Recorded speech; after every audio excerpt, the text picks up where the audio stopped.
What is the Superman syndrome? It is a series of common behaviors that permit an otherwise normal individual to rise above normality to alter paradigms. Keep listening. What makes a myth key to transforming oneself? To begin, most people have been programmed in school and at home to conform and to grow up and leave their imaginative ways to the children. They are told to go to work and become a slave, traditional ways, and to live life in the slow lane. The world's visionaries have not been so molded or have altered that mode to fit their needs. They have a strong sense of self, often born of a willingness to be different. When that is coupled with a mythical mentor that is larger than life, the possibilities open up vast opportunities. Most people are unwilling to play in such an arcane arena. But those, and I'm talking to you, but those who can emulate a hero are destined to more than they thought possible.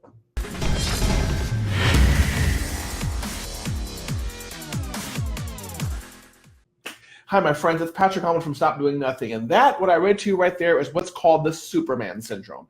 And if you want a copy of it, I'll paste it in the comments, but it's something that I reread often. And I can't remember who wrote it or where it came from. I'm sure it came out of a great book, but it's one of those things that I read on occasion to remind myself of the beliefs, of the things that I need to do and the ways I need to transform if I'm going to be a person of value, if I want to be someone who's going to be remembered after I'm 6 feet in the grave, if I'm going to be someone who's going to contribute to society. I read the Superman syndrome, and I kid you not, I reread that a couple of times a month, and each time it reminds me of the things I'm going to have to do and the levels I'm going to have to reach for in order to do great things. For those of you that are just tuning in, I appreciate you watching live. Do me a favor, drop a comment below if you've heard that before. And I'd also like to hear a comment from you below as to where you're listening from, and if this is your first show, or this is your 10th show, or 20th show. Do me a favor and drop a comment right there. Even on the recording, it's okay.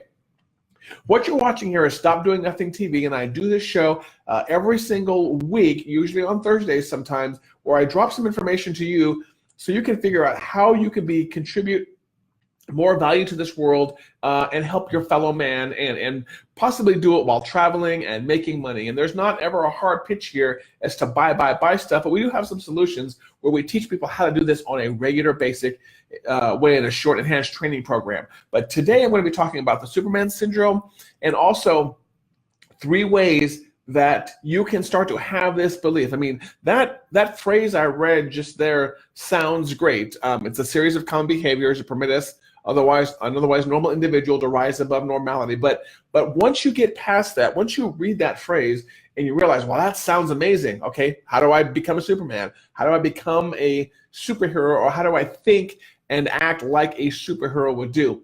Well, today I'm going to cover 3 ways in which you can start to basically mold or merge this mindset into your daily actions. And some of the 3 major mindset changes you are going to have to make in order to start thinking bigger and better.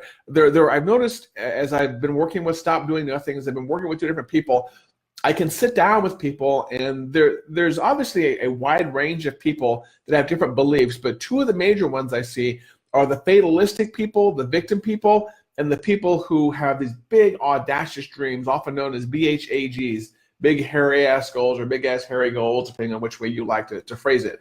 And the victim people and the people who believe that their lives are subject to circumstance and they have zero control, it's the man, it's the politicians, it's the Koch brothers, it's the Republicans and the Democrats, it's Congress that's controlling everything.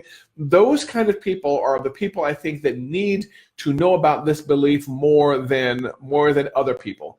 And it's really hard to get from that place where you're thinking of yourself as a victim and you're thinking of yourself as someone who is kind of subject to other people's whims. And also, those same people tend to think that other people are lucky. That person got lucky. I can't be like that person. That person had money. That person inherited money. That person has a great body. That person is good looking. That person got lucky, had a great job. That person went to a fancy college. When you have those kind of attitudes right there, you're someone who needs this more than anything else.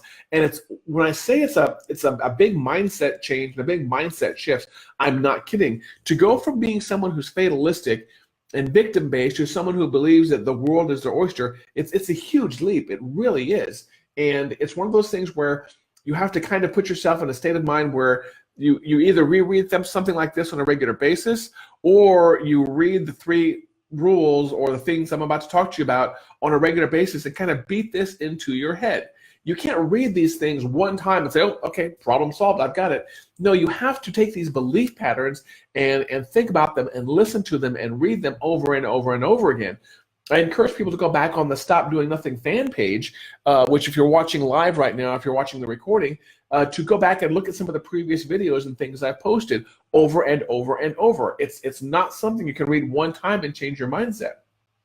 So if you haven't done so, and here's a quick push, if you haven't done so, be sure you subscribe and rate us on iTunes, and also you subscribe on YouTube, where we see these shows, where you'll see these shows posted every single week. Okay, let's get into the meat of things, okay? For those of you that are coming in the middle, we talked about the Superman syndrome.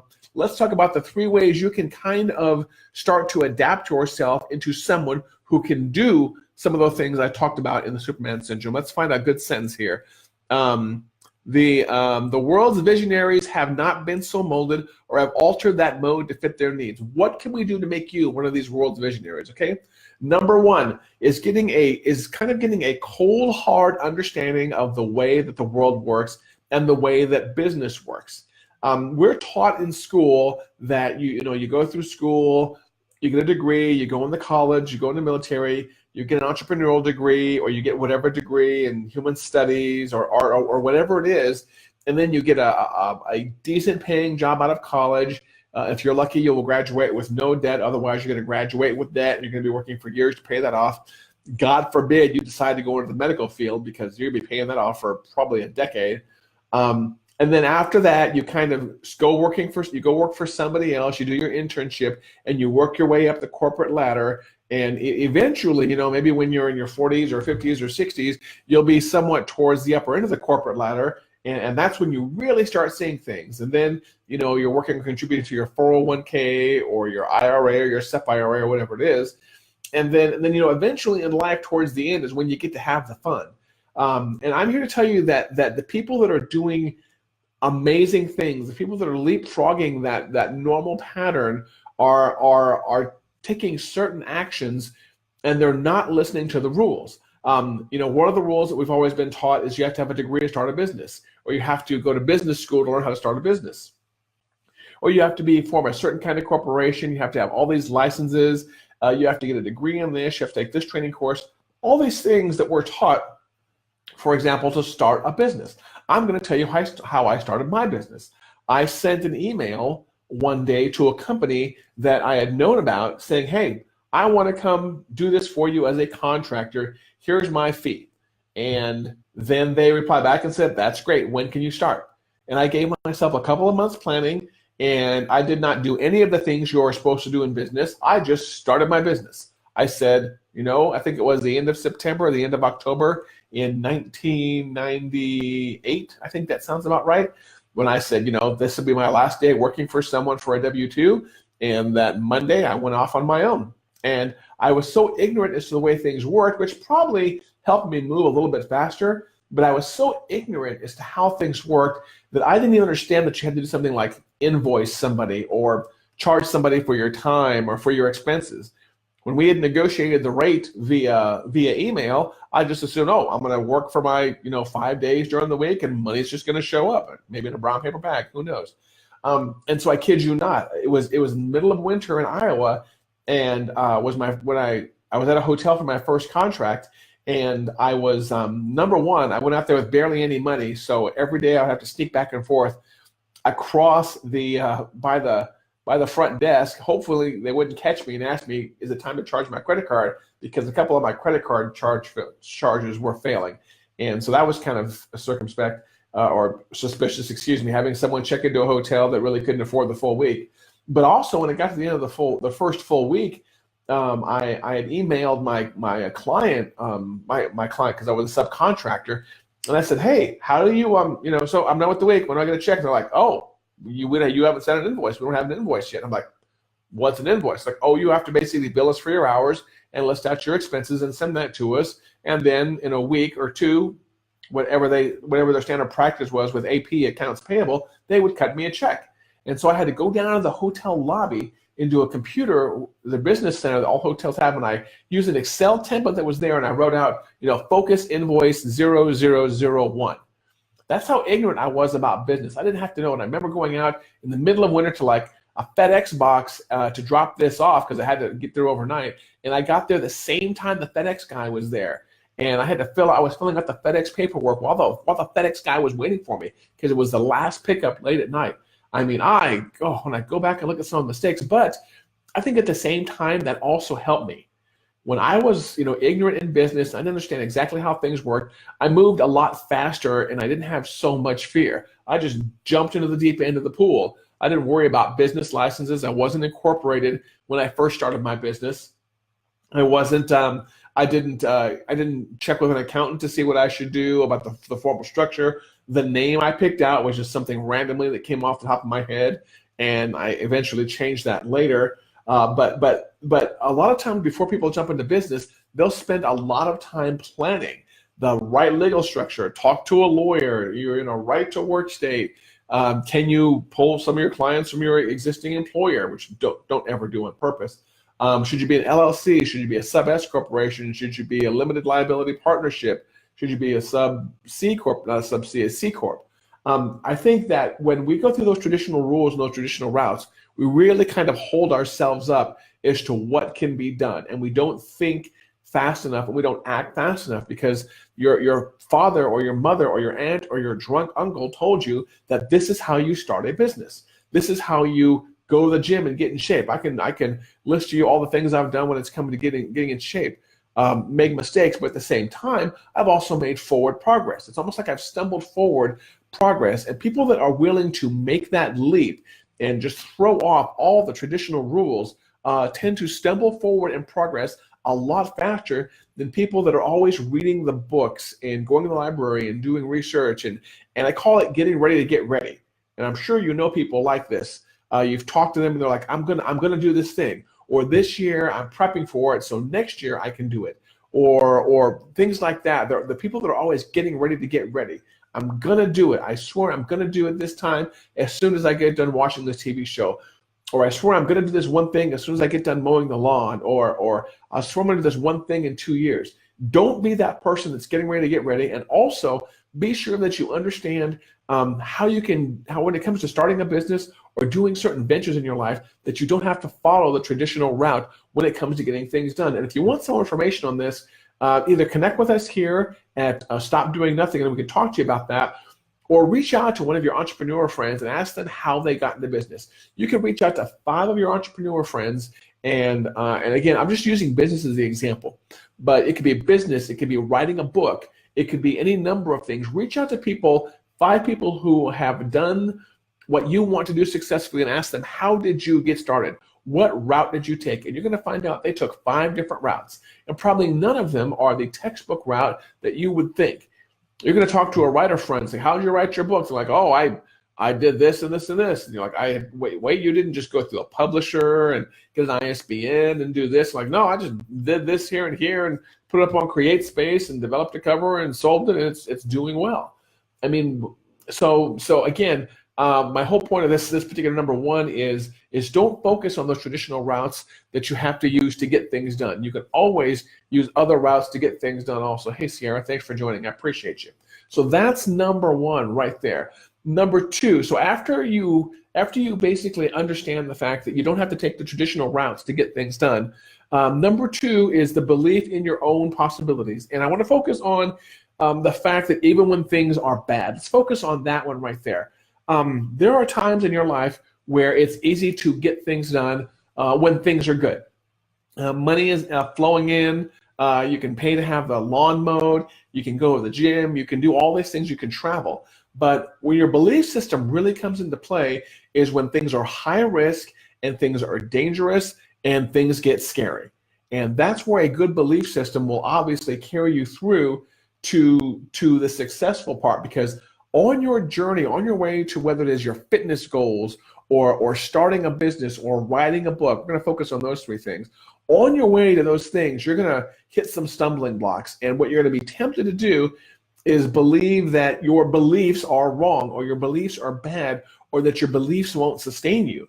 And this is where, when I was talking a little bit earlier about having a good belief system and readdressing it and revisiting it over and over and over will help you, is you're going to have to constantly train your mind that whatever your belief system is that you choose to write down, that you have to revisit that on a regular basis, and that it will work. It will work in good times. It will work in bad times. You may have to adjust the path you take to accomplish what you want to accomplish, but if you have a good, strong core belief system, this will really help get you through the bad times.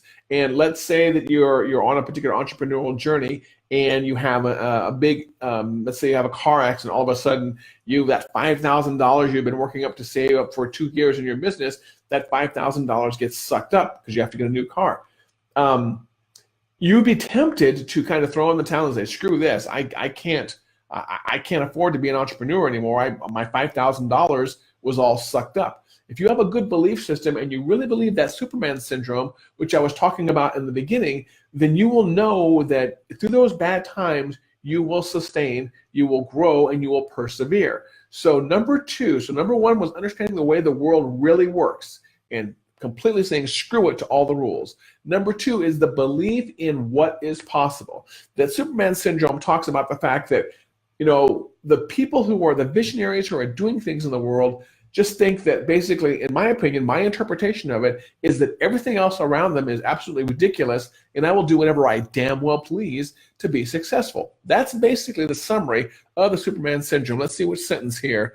So they have a strong sense of self, often born of a willingness to be different, and when that is coupled with a mythical mentor that is larger than life, the possibilities open up vast opportunities. And don't forget this sentence: most people are unwilling to play in such an arcane arena. Most people will not do this. This is why the world is divided into, as Richard Koch documented 80-20, is that 80% of the people, probably more like 90-95% of the people, will not believe stuff like this and they will not act on it. Okay? Go back to my list here. So number one, understanding the way of the world and how things really work. Number two, the belief in your own possibilities, especially when things are bad. And number three is the discipline to do it. So many people in the world of success or business growth who are doing amazing things with their life believe that it's all about self-improvement and success and big hairy-ass goals and luck and money and all these things. And I'm going to tell you, out of all the success criteria that I've seen people use to be successful, the number one priority on all these things I would put is discipline, the word discipline. If you do nothing else as a result of what you're watching today, do me a favor, get out a piece of paper. I've got some sticky pads right here. I would give you one. I've got some focus sticky pads. Get out a piece of paper like this right here, okay? Go find a marker right here. Let's close the drawer. And by the way, for those of you listening on the podcast, I apologize, you can't see this. Take a piece of paper right here and write down the word discipline. Let's see, hopefully I spelled this right, discipline. We'll assume D-I-S-C-I-P-L-I-N-E,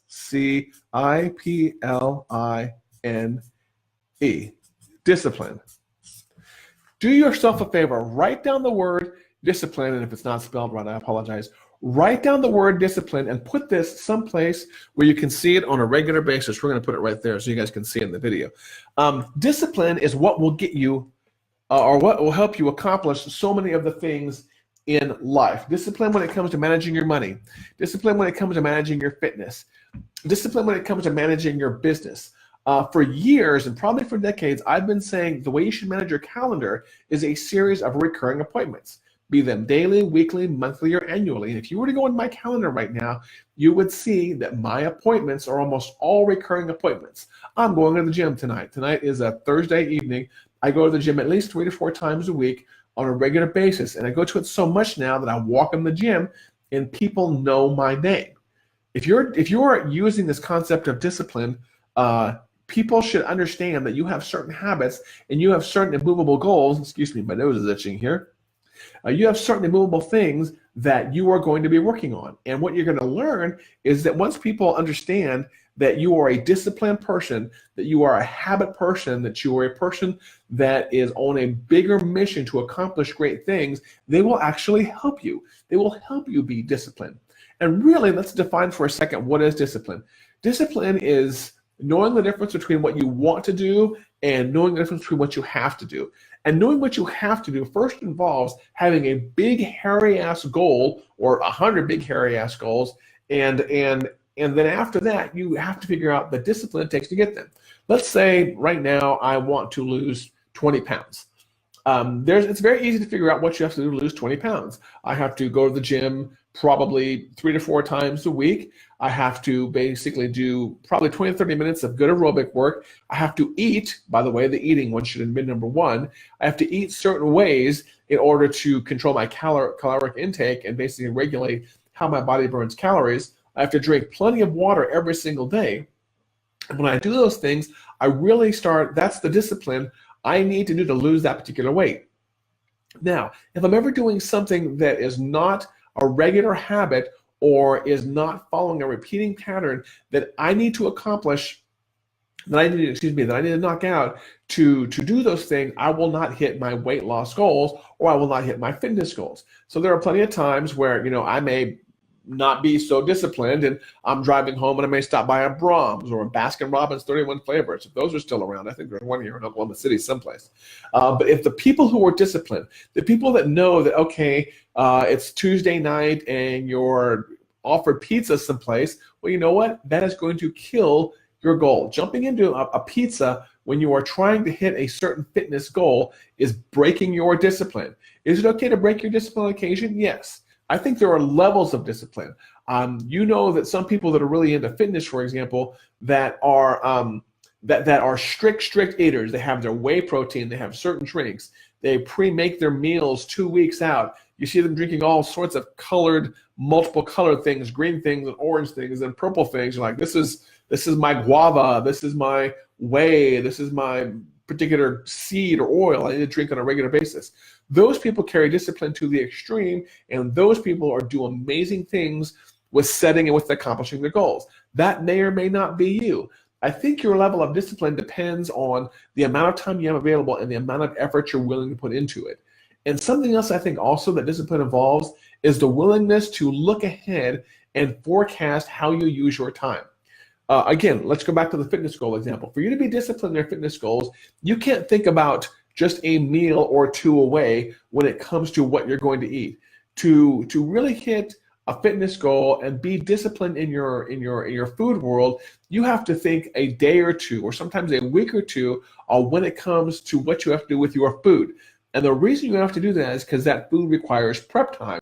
That food requires, not only prep time, you have to go out to the store and actually get the food. So let's say the fitness goal, let's say you're going to pre-plan 7 days of food, and you need a certain amount of chicken, a certain amount of broccoli, a certain amount of cauliflower, a certain amount of asparagus, a certain amount of brown rice, a certain amount of cod, and a certain number of protein drinks. You can't do that the day before you need it. You have to do that a week or two out.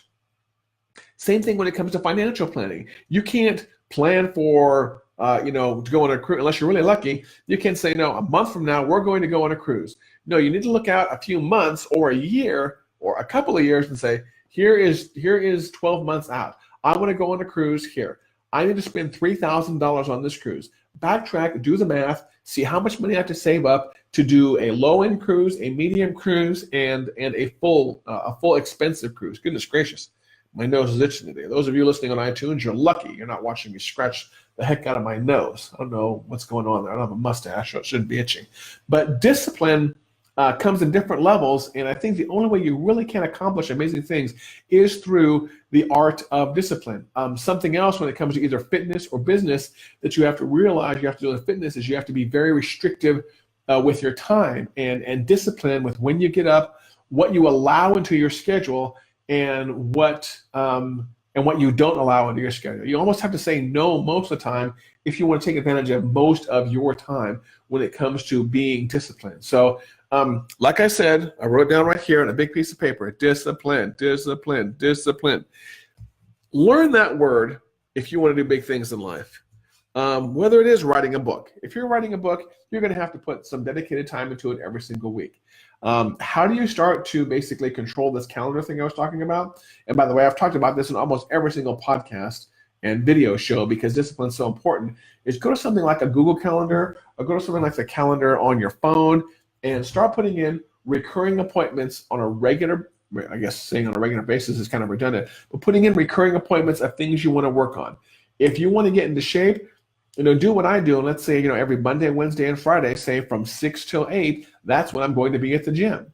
And you're going to start getting a pushback from some people who don't want to be as disciplined as you, and you're going to have to deal with that. That's completely understandable. But, my family knows that I'm going to be at the gym at certain times, and being at the gym is very important to me. So if anything, if you don't take away anything today, I want you to take away the Superman syndrome, which I'm going to read again, and I want you to take away the word discipline. And by the way, if any of this interests you and you want some more information about how we can help you, do me a favor. Visit our website, stopdoingnothing.com, and fill out the contact form right there. And we'll get on the phone with you, and we'll try to figure out some ways that we can implement these beliefs into your own life, understanding how the world works, understanding and basically helping you iron out your beliefs, and basically how can we help you build a disciplined lifestyle so a year from now you're not watching videos like this, you're not wishing and hoping and praying for something to come along to suck you out of the situation that you're in. You want to be, a year from now, you want to be in a way where basically you have what I call the perfect day. I have a system for this where I call building your perfect day, where hopefully, you're getting up and pretty much every hour of the day you are doing exactly what you want to.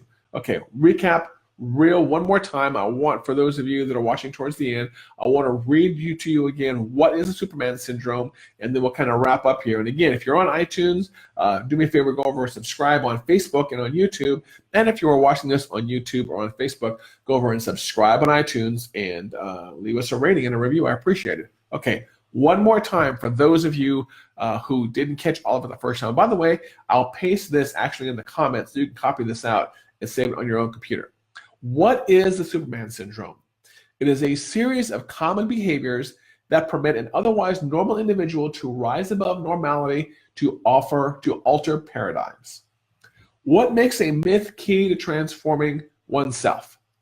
To begin, most people have been programmed in school and at home to conform and grow up and leave their imaginative ways to the children.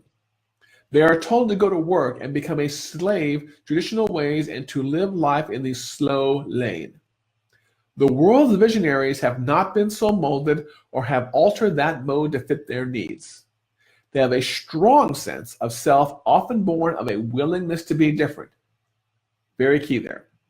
When that is coupled with a mythical mentor that is larger than life, the possibilities open up vast opportunities.